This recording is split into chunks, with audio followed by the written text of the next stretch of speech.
നമസ്കാരം.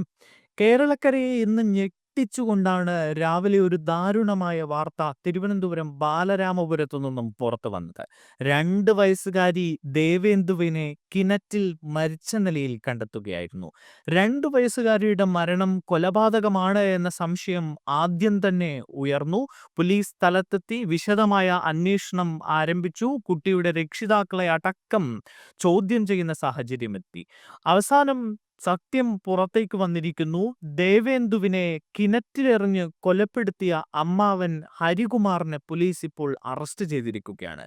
കുട്ടിയെ ജീവനോടെ കിണറ്റിലെറിഞ്ഞ് കൊന്നത് താനാണ് എന്ന് പ്രതി പോലീസിനോട് നേരത്തെ തന്നെ കുറ്റസമ്മതം നടത്തിയിരുന്നു.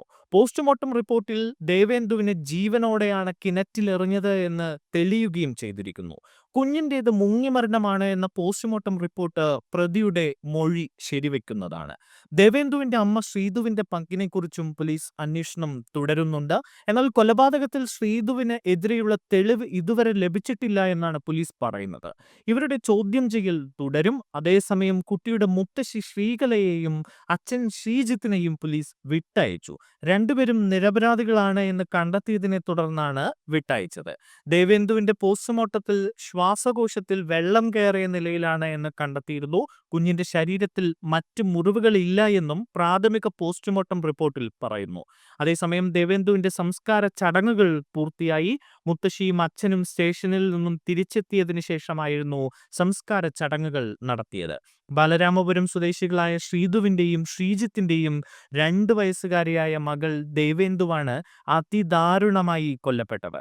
വ്യാഴാഴ്ച പുലർച്ചെ കുഞ്ഞിനെ കാണാനില്ല എന്ന് പരാതി ഉയർന്നിരുന്നു. തുടർന്ന് നടത്തിയ പരിശോധനയിലാണ് രാവിലെ 8:15 കുഞ്ഞിന്റെ മൃതദേഹം വീടിന് സമീപത്തെ കിണറ്റിൽ നിന്ന് കണ്ടെടുത്തത്. തുടർന്ന് പോലീസ് നടത്തിയ ചോദ്യം ചെയ്യലിൽ അമ്മാവൻ ഹരികുമാർ കുറ്റം സമ്മതിച്ചു. കുഞ്ഞിനെ കിണറ്റിൽ എറിഞ്ഞു കൊന്നതാണ് എന്ന് ഇയാൾ പോലീസിനോട് തുറന്നു പറഞ്ഞു. കുഞ്ഞിനെ കൊലപ്പെടുത്താൻ അമ്മ ശ്രീധുവിന്റെ സഹായം ഇയാൾക്ക് ലഭിച്ചതായും സൂചനകളുണ്ട്. ശ്രീധുവിന്റെ ഫോൺ പരിശോധിച്ചതിൽ നിന്ന് സഹോദരൻ ഹരികുമാറുമായുള്ള ചാറ്റുകളിൽ നിന്നും നിർണായകമായ ചില വിവരങ്ങൾ ലഭിച്ചു എന്നാണ് പോലീസ് പറയുന്നത്.